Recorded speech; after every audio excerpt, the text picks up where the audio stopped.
How are you guys doing? I'm getting ready for the Bills going to the Super Bowl. Things are good. Well, yeah, we're not getting ready yet, but we're not. But we are making reservations. There are three games around the league that have two teams in them, with both teams that have winning records. The Bills-Cardinals, obviously one of them. The Seahawks-Rams are playing this week, and of course last night, Colts-Titans.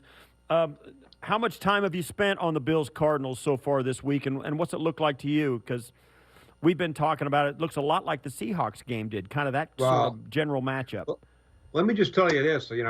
Maybe you guys will be excited by this, and maybe you'll fall asleep to this. But the Bills-Cardinals was our feature game in the NFL Matchup show this week. Our marquee game of the week, our B block game, which is a whole section. And I actually did a piece on the subtle, nuanced route running of one Stephon Diggs. So we spent a lot of time on that game in the Matchup show. How much did you talk about 10 personnel, Greg? I want to know about how many. This is the 10 personnel matchup of the NFL season. Right. You have the two teams that play out of 10 personnel more than any other team. And I guess if you're a Cardinals fan, you're excited that Kirkpatrick's back and Murphy's back and they signed Jonathan Joseph, because otherwise, based on who they played at corner last week, it was guys like me and you, Chris. So they're probably pretty excited about that. But it'll be interesting what Arizona chooses to do defensively, because they play a high percentage of cover one, man-to-man, and they blitz a good amount. And we'll see if they choose to take that approach. We saw what Josh Allen did last week against the Seahawks blitz. The Seahawks blitzed on almost 60% of Allen's dropbacks. And Allen was 18 for 23 for 255 against the blitz, which I think, if my math is okay, if I remember my math, I think 18 for 23 is pretty good. It is, and I was gonna go to call my bookie in Vegas to find out what the Bills' record is after you feature them on NFL Matchup. I'm thinking it might not be very good. You might be the jinx. Oh, well, I certainly hope not. Because I don't want anybody to get mad I don't want the Bills Mafia to come after me. What do you think about this matchup? The Arizona Cardinals got to feel a lot better getting healthy on defense. The Bills are feeling better about their defense, given the fact that they're playing a little bit more steady, getting a little bit more consistent pressure, sacking Russell Wilson the way they did. Plus, it is a good ramp-up. The Seahawks, for whatever you want to say, the Seahawks are as much dependent on Russell Wilson as the Cardinals are on Kyler Murray. It's the same kind of general matchup. How do you see this one playing out? Well, I actually think the Cards defense is better than the Seahawks defense. So the Seahawks, as great as Russell Wilson is, and we all know he's great, they've unfortunately, and I don't think they want to be like this, but they have kind of morphed into a situation where, hey, Russell, you have to be super great every week or we don't have a chance to win. And no matter how great your quarterback is, it's hard to live like that in the NFL. Kyler Murray he's not as good as Russell Wilson, although he's very dangerous. But I think their defense is better than Seattle's at this point in time. I believe, do they get Kenyon Drake back this week? It's still a little iffy, but the general consensus is he'll probably play. Yeah, because, one of the biggest misconceptions, because I did a deep dive this summer on Kenyon Drake last year once he got to Arizona, and a lot of people, just automatically believed, he got all his rushing yards, it was spread offense, blah, blah, blah. That was not the case. He actually gained most of his yards last year with Arizona, running out of 12 personnel, tighter formations, base NFL runs. So we know that Chase Edmonds had 25 carries last week. We'll see. This is not a team that just lines up and tosses it all over the yard, contrary to what people might think. Even though they do play over 20% of their snaps in 10 personnel, they also play a high percentage of their snaps in 11 personnel and a good amount in 12 personnel. So this is not, for people who because obviously you don't play the Cardinals every year, for people who don't know much about the Cards and just think Cliff Kingsbury, he's a college air raid coach, it's just spread. That's not really the way they play. What about the approach that most defenses have taken to Murray, Greg? We saw Miami come out like a house on fire at the start of the game last week, and then they kind of settled in, and they were effective early on. They were. What has been the general approach from opponents of the Cardinals in terms of just keeping Murray contained? Well, Murray's faced the fewest snaps of man coverage, I believe, of cover one of any quarterback in the league, which makes perfect sense.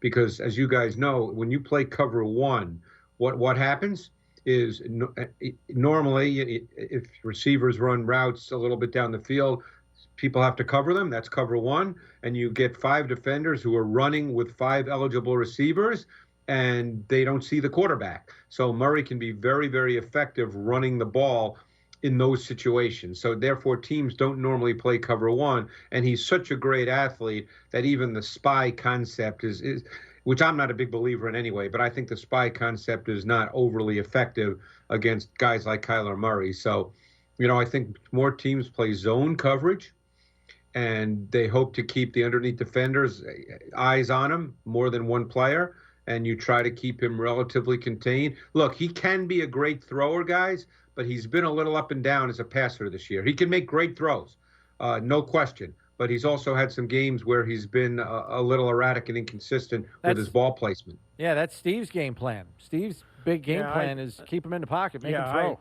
I tend to tell my rusher, my defensive line, and I'm with you. I play zone against him, but I also zone blitz. You send an extra guy and you try and fool the offensive lineman, get a free runner. But I'm telling my rushing guys, anybody who gets in on him clean, treat Kyler Murray like he's a cliff at the Grand Canyon. You run up to him, but you don't go over the edge.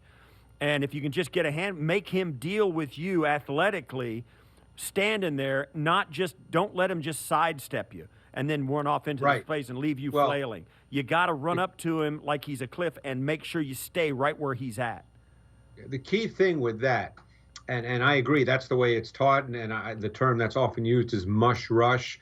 You certainly don't want your edge rushers to run beyond him, because that gives him a lane to run. But the issue with that, the flip side of it, because there's always an answer somewhere in football, is then you allow him to sit in the pocket, and if you're playing zone, eventually voids show up in zones. So it's a catch-22. You have to hope that maybe he'll break down, maybe he won't see things clearly. Believe me, there are many times where I personally believe, watching the tape, where I think he doesn't see things clearly, and that is likely a function of the fact that he's 5'10". Russell Wilson, by the way, early in his career, he's gotten way better at it. But for his first 4 or 5 years in the league, there were many, many snaps. And I remember speaking to the Seahawks about this, many, many snaps where he left throws on the field that were open, either because he didn't see them or for whatever reason. But Murray does that on occasion as well. Greg, what about the addition of Marcus Golden? He seemed to have a breakout game for them of sorts this past week. They made the trade for him to try to make up for the loss of Chandler Jones. How effectively have they been in utilizing him? Are they taking advantage of what they believe they have there? Well, he's an edge rusher, and they obviously didn't have anyone after they lost Chandler Jones. They finally decided this year to move Hassan Reddick back to playing on the edge. For a number of years there, they tried to make him into a stacked linebacker, which he's not. He came out of Temple here in Philadelphia as an edge rusher, and that's what he does best. So they've moved him back to that. So Golden, Reddick, we'll see. The one thing that was very interesting to me, this was the first week, and you may have noticed this, Chris, where Isaiah Simmons played a whole lot of snaps. Yeah. He hadn't played a lot of snaps up to this point, and he played a lot of snaps this week. And I'd be very curious to see, and I'm just throwing this out, I have no idea, obviously. I'm curious to see if they would view him potentially as a spy on Josh Allen. Because while Allen is obviously a very, very good runner, and we know that he is, he's not necessarily, he's not like Kyler Murray or Lamar Jackson. He's not quite that twitchy and explosive. So I'm curious to see if they would consider doing that this week. Yeah, we actually talked about that earlier in the week, because we said he's just as big as Josh Allen, and he runs a 4.39. Yeah. So, like I said, I'd be very curious about that. But Simmons this week clearly played the most snaps he played in any game this year. One of the names that has jumped out that Sean McDermott was asked about was Kenyon Drake. How good can the Cardinals? How much does he help the Cardinals if he's healthy and back in the lineup? Yeah, I think he helps a lot. We talked about that to start. I think with Drake, their run game's better. I think he gives them more versatility in their run game. He's also a good receiver. I mean, Edmonds has turned out to be a quality receiver, but I think Drake's just a more explosive athlete. So, I think if you go 10 personnel and Drake is your back, you've got a lot to deal with defensively. The Bills might be as healthy as they've been at the cornerback position this week. We'll have to wait and see. Josh Norman's back practicing this week, albeit on a limited basis, but they have Levi Wallace. They have Tre'Davious White, it looks like, even though he tweaked his ankle in the game last week. So how much does that kind of help them match up across the board, knowing how often Arizona goes four wide? Yeah, I guess the big question there to me, two things. Number one, pretty much all season, Tre'Davious White's been the boundary corner. He has not been a true matchup corner. Now, most big-time NFL wideouts line up at the boundary X position to the short side of the field, and Hopkins predominantly does that, so you do get the matchup. Number two, the Bills blitzed an awful lot last week versus Russell Wilson dropbacks. 3 of their sacks came on blitz. It was clearly an aggressive game plan. Wilson, despite putting up big numbers overall, was not very good against the blitz. So that raises the question. I thought Steve made a really good point. I don't think you'll see man blitzes. I think you'll see more zone-type pressures where there's zone behind it, where they try to overload protections and see if they can maybe not only get a free rusher, which you'd love to get, but it's hard. But even if they get a matchup on a back that they like. So we'll see. A.J. Klein was part of a number of blitz concepts last week. I thought he had his best game as a Bill. We know he's going again because Milano's on IR. So we'll see how Sean and Leslie decide to map this out. But they were really effective last week with pressure, even against a guy like Russell Wilson, who clearly can run and scramble. Yeah, one of the things I like about the zone blitz concept is because it's as much about the offensive line as it is about the quarterback, because you don't know, you can pick 5 guys to rush out of the front 7, and they got to figure out which 5 guys it's going to be and which Correct. 2 are going to drop out. And you get a lot of times, we saw it last week, Mario Addison with his hand on the ground all of a sudden was out of the 3-point stance, backing up at the snap. And, the offensive lineman reflexively steps towards the big, heavy pass rusher, and they leave an athlete going by him because they thought he was dropping into coverage. So that's one of the other benefits you get from a zone blitz package. No, I agree 100%. And the thing is protections are set before the snap of the ball. Protection rules don't change in the middle of a play. And Steve, that defensive coaches, they're good in this league. They study pass protections, and they know how teams pass protect based on their formations, and then they work to break down those protections. Just looking at a couple other games that are of interest, at least in terms of the marquee. You got 2 guys from this year's quarterback class going against each other, Chargers, Dolphins. Yep. Chargers can't get a break to save their lives at the end of games. They've lost 2 straight games on last plays. And Tua's gotten an awful lot of support from special teams and defense as they've been scoring for them each of the last 2 weeks. So how do you look at that one? Well, that'll be a fascinating matchup because there's no mystery to what Tua is as a quarterback. Everybody knows. Chan Gailey did an unbelievable job last week with his pass game design. Tua's a rhythmic player, a timing player, really quick feet, really quick setup, ball comes out, accurate.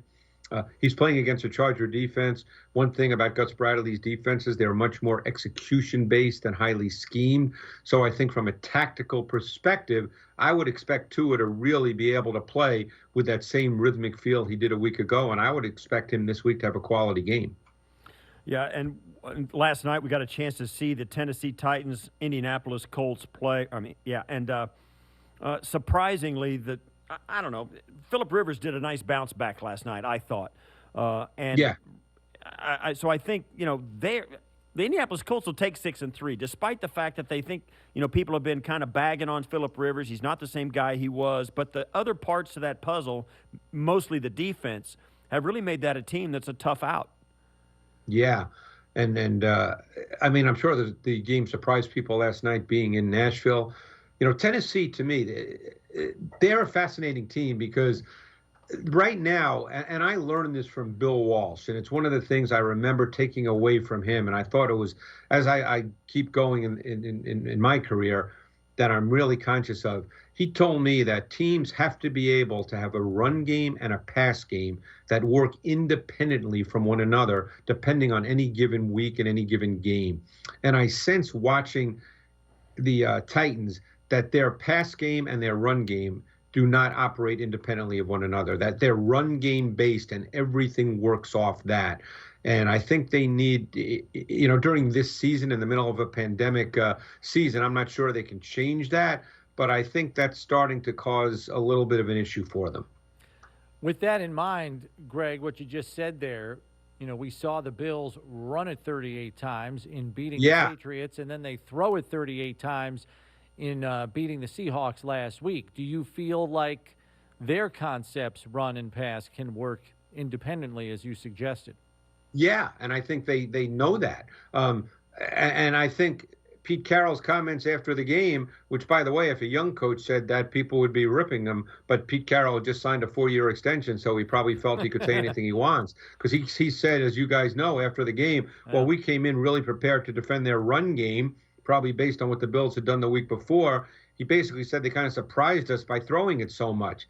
So, again, I think you look at the team you're playing and you feel, how do we best attack this team?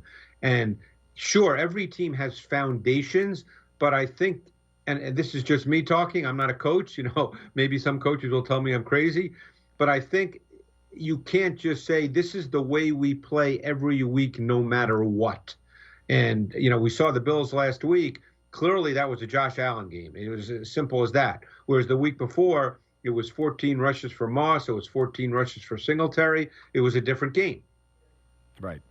And as we proceed forward, how good and what's the top end for a team like Buffalo? It seems to me, and I've said this a couple of times, although I hate saying it, and it's like vinegar coming out of my mouth, but that's the way the Patriots dominated the division for 20 years. They could change their identity on a week-to-week basis, and it really poses problems to get ready for them because you don't know which team, like Pete Carroll said, you don't know which team you're going to get. The Josh Allen 10 personnel or the Devin Singletary, Zach Moss, 2 tight end set kind of offense. And it's I think it serves them well here in the second half. It could. It's a great point, Steve, because in a sense, if you're a defense, not only do you have to study the Bills in detail and nuance, but you have to, in a sense, know your own defense really, really well, which you would hope coaches do, and say, okay, where are my weaknesses on my defense?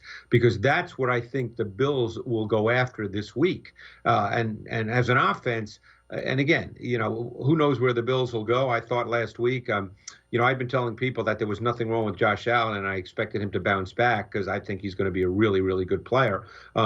But if you're the Bills and Brian Daboll, you feel pretty good right now that whatever your study of an opposing defense shows, whatever weaknesses or deficiencies you feel you see in that defense, you feel pretty good that you can attack those deficiencies with your game plan. All right, Greg, listen, thanks for all the insight and the knowledge. We appreciate it. We'll look for you on the NFL Matchup Show, the B block, for the big matchup on Sunday between the Cardinals and the Bills. We look forward to it. Enjoyed it, Greg. Appreciate it, guys. Thanks as always.